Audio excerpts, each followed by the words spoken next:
India vs Sri Lanka test match பயங்கர இன்ட்ரெஸ்டிங்கா போகும் போலயே. ஆமாங்க, இப்படி சொல்ற மாதிரி தான் இன்னைக்கு ஃபோர்த் டே இருந்துச்சு. நேத்து ஸ்ரீலங்கா 284 ரன்னுக்கே ஆல் அவுட் ஆயிட்டாங்க. இன்னைக்கு தான் நம்ம இந்தியா பேட்டிங் பண்ண ஸ்டார்ட் பண்ணாங்க. சரி, நல்ல ஒரு பேட்டிங் பர்ஃபார்மன்ஸை ஸ்டார்டிங்ல இருந்தே கொடுப்பாங்கன்னு எதிர்பார்த்தா எஸ்எஸ்வி ஜெய்ஸ்வால் ஃபர்ஸ்ட் ஓவர்ல அசிதா பெர்னாண்டோட பால்ல அவுட் ஆயிட்டாருங்க. அவர் தான் அவுட் ஆனார்னு பார்த்தா அடுத்து பிரபா ஜெயசூர்யா நான் அடுத்தடுத்து 2 விக்கெட் எடுக்கிறேன் பாருங்கன்னு சொல்லி ஃபர்ஸ்ட் கேஎல் ராகுலோட விக்கெட் எடுத்தாரு. அதுக்கப்புறம் சுப்மன் கில்லோட விக்கெட்டே எடுத்தாரு.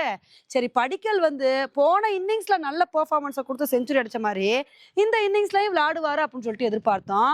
ஆனா இந்த இன்னிங்ஸ்ல படிக்கலும் ரொம்ப வேகமாவே அவுட் ஆயிட்டாருங்க. அதுக்கப்புறம் பாத்தீங்கன்னா துருஜுரலும் நடைய கட்டிட்டாரு. இதனால இன்னைக்கு நம்ம இந்தியா பொறுத்த வரைக்கும் வெறும் 120 ரன்னுக்கே 5 விக்கெட்டை இழந்து பயங்கரமா தத்தளிச்சிட்டு இருந்தோம். இதை பார்த்தவனே நம்ம என்ன எதிர்பார்த்தோம் அப்படின்னா, என்னப்பா 5 விக்கெட் போயிடுச்சு, இந்தியா வேகமா ஆல் அவுட் ஆயிடுவாங்களே அப்படின்னு எதிர்பார்த்தோம்.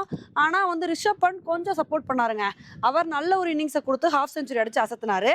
சரி, அவர் இருக்க வரைக்கும் எப்படியும் நம்ம இந்தியா நல்ல ஸ்கோர் எடுத்துருவாங்க, 200 ரன்னுக்கு மேல ஈஸியா எடுத்துடலாம் அப்படின்னு நினைக்கும் போது பண்ட் ஒரு கட்டத்துல அவுட் ஆயிட்டாரு.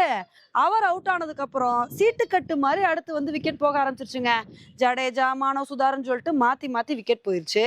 இதனால இன்னைக்கு நம்ம இந்தியா பொறுத்த வரைக்கும் வெறும் 193 ரன்னுக்கே ஆல் அவுட் ஆயிட்டோம். இதனால இப்ப ஸ்ரீலங்காக்கு என்ன சுச்சுவேஷன் இருந்துச்சு அப்படின்னா, 372 ரன் எடுத்தா வின் அப்படின்ற சுச்சுவேஷன் இருந்துச்சு. சரிப்பா, பெரிய டார்கெட் ஸ்ரீலங்காவுக்கு கொடுத்துருக்கோம், அவங்க அதுக்கு தகுந்தாப்புல ஸ்டார்டிங்ல இருந்தே பட்டைய கலப்பாங்க அப்படின்னு எதிர்பார்க்கும் போது சிராஜ் நான் ரொம்ப வேகமா விக்கெட் எடுப்பேன் அப்படின்னு சொல்லிட்டு மதுஸ்காவோட விக்கெட்டை எடுத்தாரு. அதுக்கப்புறம் பாத்தீங்கன்னா பிரசித் கிருஷ்ணா, மானவ் சுதார் 2 பேரும் மாத்தி மாத்தி விக்கெட் எடுத்தாங்க.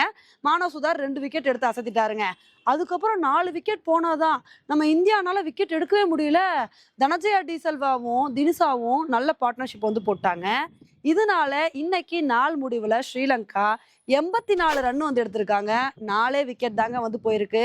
ஸ்ரீலங்கா இந்த மேட்சை வின் பண்றதுக்கு இன்னும் 288 ரன் தேவை. இதை சொன்ன உடனே ஒரு சில பேர் கேட்கலாம், எப்பா எம்புட்டு பெரிய டார்கெட்டை ஸ்ரீலங்கா எப்படி சேஸ் பண்ணுவாங்க, அதெல்லாம் நடக்கிற காரியமா அப்படின்னு நீங்க கேட்கலாம். ஆனா உண்மையை சொல்லணும் அப்படின்னா ஸ்ரீலங்காவும் வின்னிங் பொசிஷன்ல தாங்க வந்திருக்காங்க. ஏன்னா ஃபர்ஸ்ட் இன்னிங்ஸ்ல கொடுத்த அவங்களோட பெர்ஃபார்மன்ஸ் அப்படி. ஃபர்ஸ்ட் இன்னிங்ஸ்ல மற்ற பேர் சொதப்புனாலும் தினுசாவும் டிக்வெல்லாவும் சேர்ந்து வேற லெவல் பார்ட்னர்ஷிப் போட்டாங்க. இவங்களோட பார்ட்னர்ஷிப் ஒரு செஷன் ஃபுல்லா கண்டினியூ ஆச்சு. இவங்களோட பார்ட்னர்ஷிப்பை உடைக்க முடியாம நம்ம இந்தியன் பவுலர்ஸ் திணறினாங்க. தினுசா செஞ்சுரி அடிச்சு அசத்தினாரு, திக்வெல்லா 80 ரன் எடுத்தாரு. அந்த அளவுக்கு வெறித்தரமான ஒரு பெர்ஃபார்மன்ஸை கொடுத்தாங்க. இப்ப இதே மாதிரி இந்த இன்னிங்ஸ்லயும் இவங்க 2 பேரும் மாசான பெர்ஃபார்மன்ஸை கொடுத்தாங்கன்னு வச்சுக்கோங்களேன், கண்டிப்பா ஸ்ரீலங்கா இந்த மேட்சை வின் பண்ண கூட வாய்ப்பு இருக்கு. அதனால இந்த மாதிரி நடக்காம இருக்கணும் அப்படின்னா நாளைக்கு நம்ம இந்தியா சட்டு புட்டுன்னு சொல்லி விக்கெட் எடுத்து ஸ்ரீலங்காவை ஆல் அவுட் பண்ணணும். அந்த மாதிரி இருந்தா மட்டும்தான் நம்மளால கம்ஃபர்டபுளா மேட்சை வின் பண்ண முடியும். இல்லைன்னா இந்த மேட்ச்ல என்ன வேணா நடக்கலாம். இப்ப இந்த மாதிரி ஒரு கிரிட்டிக்கலான சுச்சுவேஷன் வந்ததுக்கான காரணம் என்ன அப்படின்னா, செகண்ட் இன்னிங்ஸ்ல ஸ்ரீலங்கா வேற லெவல் கம்பேக்கா பவுலிங்ல கொடுத்தாங்க.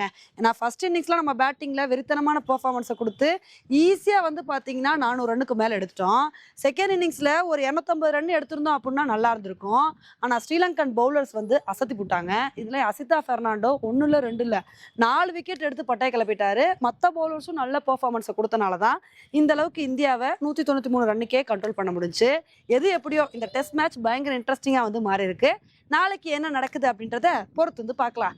ஓகே ஃப்ரெண்ட்ஸ், இந்த ஒரு டெஸ்ட் மேட்சை பத்தி நீங்க என்ன நினைக்கிறீங்க அப்படின்றத என்னோட கமெண்ட் செக்ஷன்ல போடுங்க. இதே மாதிரி இன்னொரு வீடியோல உங்களை மீட் பண்றேன். Bye friends.